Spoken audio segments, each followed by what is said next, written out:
The UK is getting many different new roller coasters this year in 2024. You've got a brand new Mack Hyper coaster coming to Thorpe Park. You've got a semi-brand new invert coming to Alton Towers again. A brand new gold-tracked Western roller coaster that's very confusing coming to Drayton Manor. And also 2 brand new roller coasters that will race down the hillside in Legoland Windsor. And as much as these different rides open at their respective times in 2024, I've always wanted to envision them myself, which is why this close season I decided to remake some of the rides in Planet Coaster. And I've one-to-one remade Hyperia, Nemesis Reborn, and even the Drayton Coaster, which was super difficult. So to finish there would be stupid, because there's technically only 1 or 2 more to go. Hence why in this video I am going to be recreating Legoland Windsor's Minifigure Speedway. And if you do enjoy this recreation and you want to see another one of a different new coaster in Europe, I'm specifically looking at you, then please be sure to subscribe to the channel. It'd be greatly appreciated. Hello and welcome back to another Planet Coaster video, and this time I need to give you a bit of context before we build it properly. Pretty much because the boomerang model this is has a very different track type to the one that's in the game, and the fact that also the game just can't function properly, there was a lot of mishaps trying to build this at first. As you can see, I built it with this Sierra track, which is of course what it's going to be, a Sierra model, and the train just stopped and kept opening and closing the restraints. And then when I built it with the other model I'm going to use, the station did this. What the hell even is that? But either way, I managed to finally find a way to do it. And it may not be the exact same track type. It may not be a Sierra model.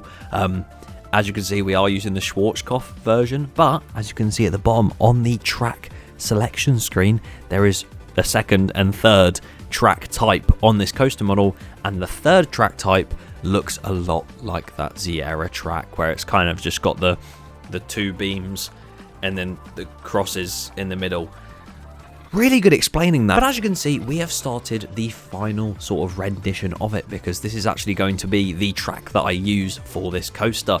You can see I've done the station, the reverse lift hill, and the start of the layout. Of course, if you don't know what the ride is about, it's a boomerang model, so you'll reverse out of the station, up the lift hill, drop down that lift, all the way through the station, go through this layout here, which includes an airtime hill, a turn, an airtime hill, a turn, and some more turns after that, until you reach another reverse lift hill where you'll sort of go up it, you might stop, or you'll just get to the top and reverse straight back down again as if you're just sort of rolling back. But this is a mini lift hill, so you'll go up that, reverse back, and you'll do all of that again backwards until you reach the first reverse lift hill, go up it a little bit, and then back into the station.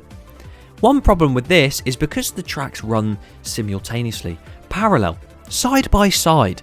I don't even think simultaneously is another word for that. Either way, because the coasters run next to each other, you can tell that station is way too big. So what I've done is I've actually made a fake station where that terrain is in the background, and each ride will sort of, I don't even know how to explain it. It sort of just goes up to the top of that lift, goes down it, and stops within this fake station to then start the layout. It's just, every single ride I make in this game, the new ones, have always been difficult for some reason. They're always different. You've got Hyperia that was really difficult because of the support structure. You had Nemesis Reborn that was really difficult because of the terrain, and also placing all those veins, Jesus Christ. The Drayton Coaster, oh my god, the whole layout as a whole, we don't even know it properly yet, so that was a massive pain to do. And this one, because the game just doesn't have the function of proper boomerangs that aren't the whole classic Vekoma looking track, I had to try and make do with this. And as you can see, it does sort of work, you know. And as you can see as well, I'm doing the frame of the station, going off various reference images from when we were invited down by Legoland to see Roxy, which is that massive minifigure. Once again, thank you for inviting us down. And also just some general shots from the ground of sort of looking in the ride area and, I don't know, the station building as well, because you can tell in some shots that there is this window and op cabin right at the top, and it's actually quite a good view out that window. That is where the operator cabin will be, and also that is where a staircase goes down the side of the station, which again, this game just doesn't have staircases and stuff in it, so I had to custom make that, and I'm pretty sure it's about 3,000 or 4,000 pieces purely for a staircase, and that'll probably be made in just a second on the time lapse. I've also changed the trains on this coaster And they're now the GCI Millennium Flyers, which, if you don't know what they are, it's the same trains that you find on the Wicker Man.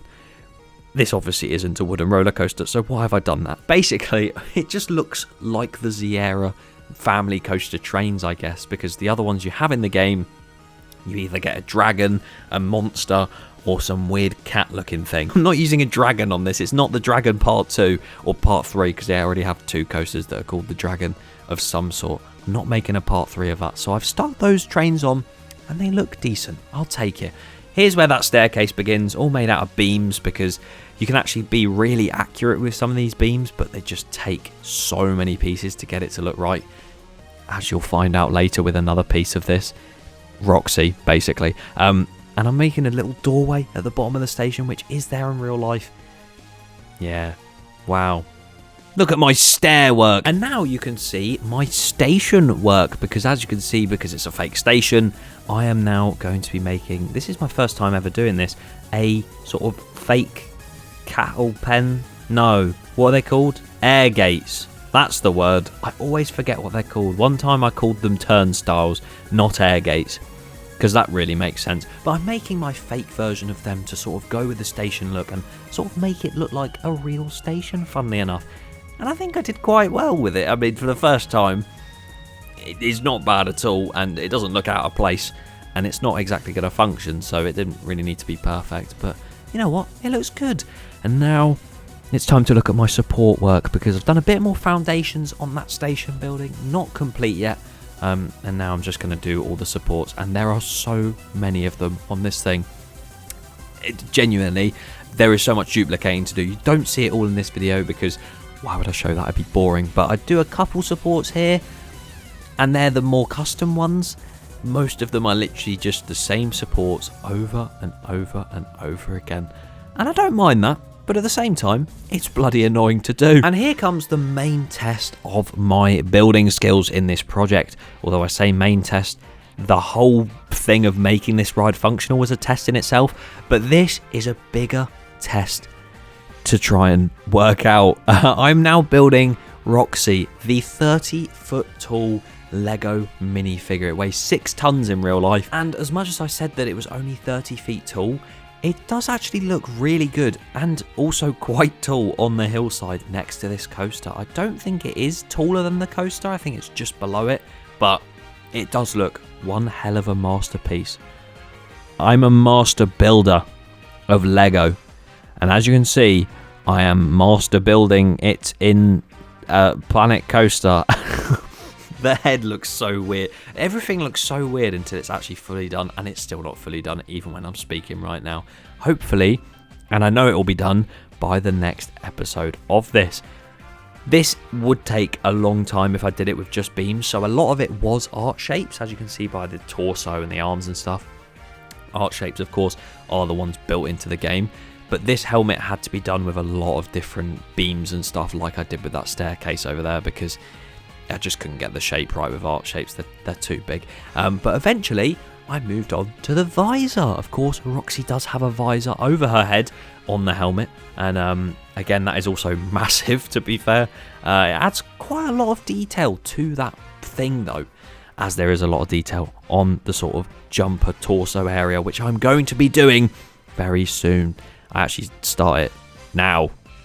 Perfect timing. But there's still a lot of decals to do on that, and of course the face as well, because otherwise it's just a blank Lego minifigure. But the whole coaster layout is fully supported, and also it is fully functional. The station is mostly there so far, and all we have to really do is the terrain and the rest of Roxy. Thank you for watching. Subscribe to see the next part. Good night.